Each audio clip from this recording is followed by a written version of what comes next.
13 महीने बीत चुके हैं। आपको बता दें कि ये जंग जो है अभी भी थमने का नाम नहीं ले रही है और इसके बाद साफ तौर पर जब अचानक से यानी कि 19 नवंबर को पहुंचते हैं गाजा नेतन्याहू तो साफ तौर पर संकेत दिया जाता है कि जंग अभी नहीं रुकने वाली है। देखिए 7 अक्टूबर 2023 की तारीख थी जब इजराइल पर हमला किया गया था और तब से ही बदले की आग में नेतन्याहू हैं और हमास के कब्जे में अभी भी 97 इजरायली बंधक है और इन्हीं बंधकों को छुड़वाने के लिए नेतन्याहू अचानक से गाजा पहुंच जाते हैं। हमास की कैद में 34 बंधकों की मौत हो गई है।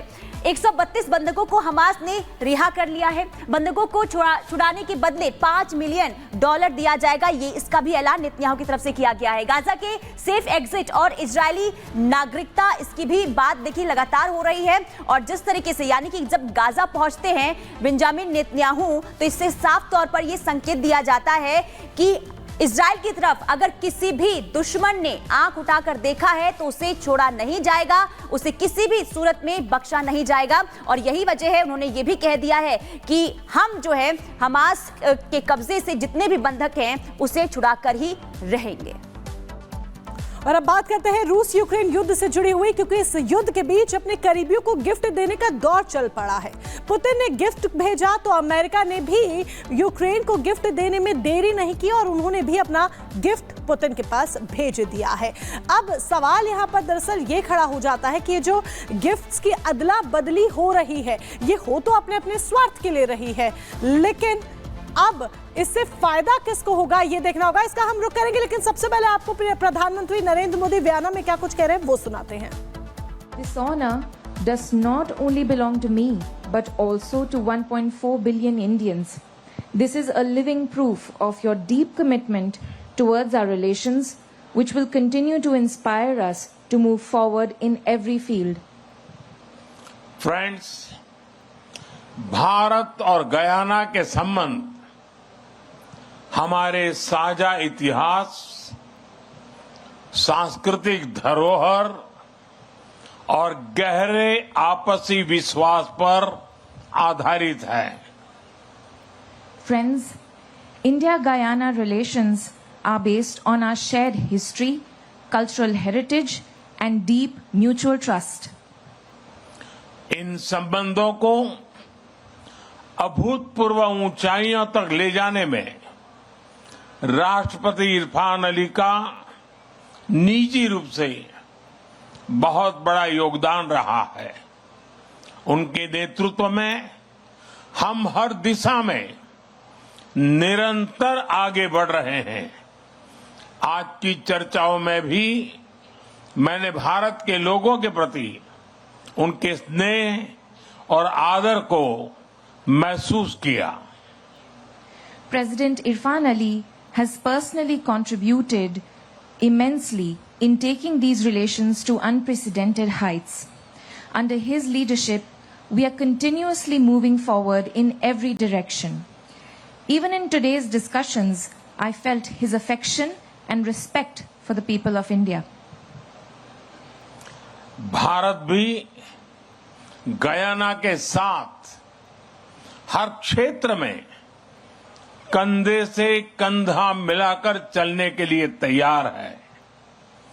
दो डेमोक्रेसीज के रूप में हमारा सहयोग केवल द्विपक्षीय संबंधों के लिए नहीं बल्कि पूरे ग्लोबल साउथ के लिए महत्वपूर्ण है।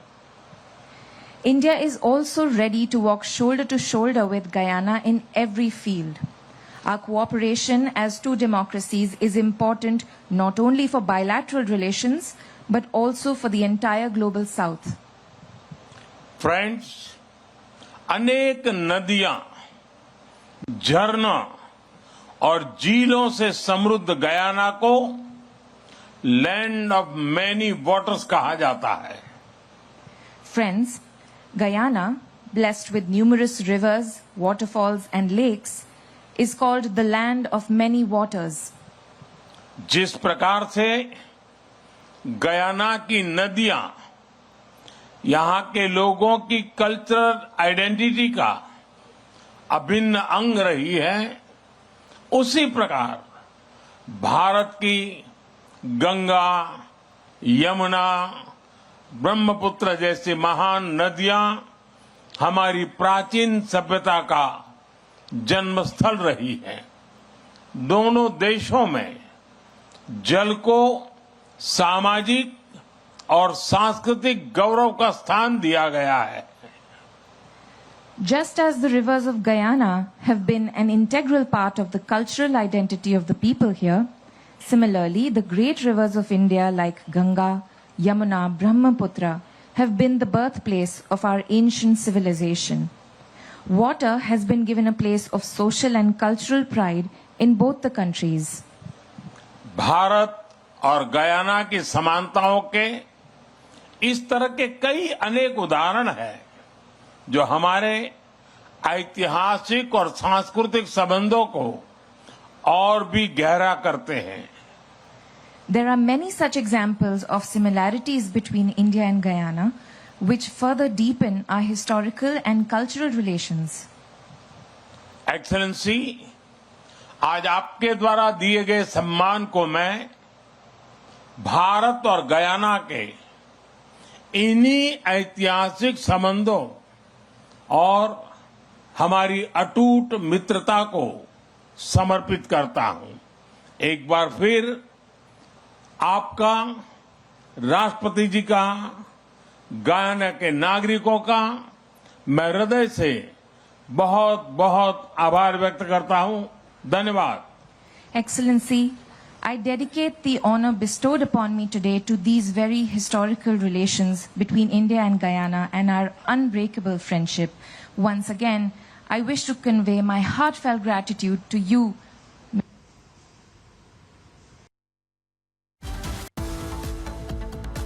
तो प्रधानमंत्री नरेंद्र मोदी को आप सुन रहे थे गुयाना से, जहां पर सर्वोच्च सम्मान से उन्हें सम्मानित किया गया है। इसके साथ ही तमाम लोगों को संबोधित करते हुए भी प्रधानमंत्री नजर आए। और चलिए अब आगे बढ़ते हैं, बात करते हैं रूस यूक्रेन युद्ध से जुड़ी हुई, क्योंकि इस युद्ध के बीच अब गिफ्ट्स की अदला बदली का दौर भी देखा जा रहा है। पुतिन ने किम को गिफ्ट क्या भेजा, अमेरिका ने भी यूक्रेन को गिफ्ट भेजने में देरी नहीं लगाई और गिफ्ट्स की अदला बदली यहां पर देखी गई। ये गिफ्ट्स की अदला बदली बेशक पूरीता स्वार्थ के लिए की जा रही है, ये तो सीधे सीधे साफ है, लेकिन देखना होगा कि इससे बेनिफिट किसको होता है। बिल्कुल, ये गिफ्ट यानी कि किसके लिए फायदेमंद साबित होगा और इस गिफ्ट को देने के पीछे का उद्देश्य आखिर क्या है, वो आपको विस्तार से रिपोर्ट के जरिए समझाते हैं।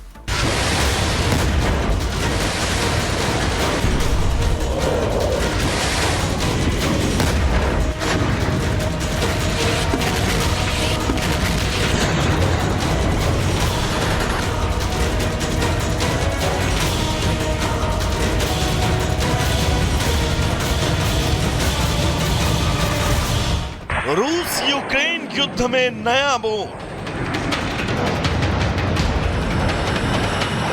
पुतिन और किम निकालेंगे अमेरिका का तोड़। क्या जेलेंस्की को भारी पड़ने वाला है ये गठजोड़? रूस और यूक्रेन युद्ध में जब जब अमेरिका एक डाल से दूसरे डाल पर जाता है, तो पुतिन भी अपना वर्चस्व दिखाने के लिए पत्ते पत्ते पर अपनी छाप छोड़ने लगते हैं। अमेरिका ने यूक्रेन को ड्रोन हथियार दिए, तो पुतिन ने यूरोप की गैस पाइपलाइन को काटकर कई देशों को मुश्किल में डाल दिया। और अब ये लड़ाई एक नए स्तर पर है, ऐसा स्तर जहां अब दोनों ही देश एक दूसरे के खिलाफ किसी से भी मदद ले सकते हैं और किसी भी हथियार का इस्तेमाल करने को तैयार हैं। बक्सों में बंद पिंजड़े में टहलते इन जानवरों को आप देख रहे हैं।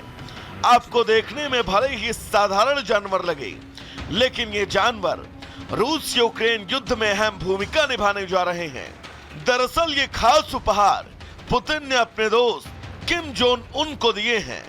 इसमें एक अफ्रीकी शेर, 2 भूरे भालू, 2 घरेलू याक, 5 सफेद कोकाटू तोते, 25 विभिन्न प्रजातियों के तीतर और 40 मंदारिन बतख हैं।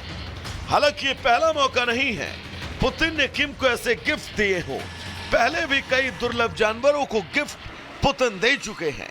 अब रूस के राष्ट्रपति पुतिन को इस युद्ध के बीच चीन का साथ तो मिल ही रहा है, लेकिन अब वो यूक्रेन के खिलाफ कोरिया के किम जोंग की मदद चाह रहा है। तभी तो उन्होंने उत्तर कोरिया के तानाशाह को ये खास तोहफे भेजे। यूक्रेन के साथ जंग शुरू होने के करीब 2 साल बाद पुतिन और किम की नजदीकियां बढ़ने लगी। हालांकि पहले भी दोनों देशों के नेता मिलते रहे हैं, लेकिन अचानक ही पुतिन ने उत्तर कोरिया का दौरा करने का मन बनाया। ये 24 साल में किसी रूसी राष्ट्रपति की उत्तर कोरिया की यात्रा थी। इसके बाद किम ने अपने विदेश मंत्री को मॉस्को भेजा। बाद में जानकारी सामने आई कि करीब 10,000 उत्तर कोरियाई सैनिक पुतिन की सेना के लिए जंग लड़ेंगे। इस यात्रा को लेकर अमेरिका को काफी तकलीफ हुई थी। तब अमेरिका ने इस पर तीखी प्रतिक्रिया दी थी, लेकिन जब किम ने अपने विदेश मंत्री को मॉस्को भेजकर यह साबित कर दिया कि उस पर इन बयानों का कोई असर नहीं होने वाला। लेकिन ऐसा नहीं है कि अमेरिका यूक्रेन को लेकर एकदम शांत है। अमेरिका भी अपनी ओर से चाल चल रहा है। अब अमेरिका ने रूस की पैदल सेना के खिलाफ एक घातक हथियार को देने का फैसला किया। ये छोटा सा दिखने वाला हथियार रूस की सेना के बढ़ते कदमों को रोकने में अहम भूमिका